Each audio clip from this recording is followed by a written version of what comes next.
Malviyanagar police station વિસ્તારમાં KKV hall નજીકમાં એક ગત રાત્રિના હત્યાનો બનાવ બનેલ છે. જે બનાવ લગભગ વહેલી સવારના 3 વાગ્યાથી 4 વાગ્યા વચ્ચે બનાવ બનેલ છે.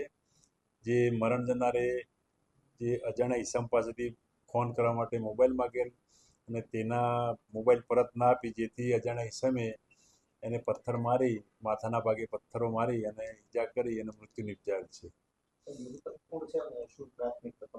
મૃતક રાહુલ પ્રેમસિંહ વિશ્વકર્મા છે અને મૂળ નેપાળનો છે અને અહીંયા એના ભાઈ તથા એની માતા સાથે ગુજરાત હાઉસિંગ બોર્ડના યુનિવર્સિટી રોડ ત્યાં ક્વાર્ટરમાં રહેતા હતો અને હોટલમાં છૂટક મજૂરી કરી કામ કરતો હતો.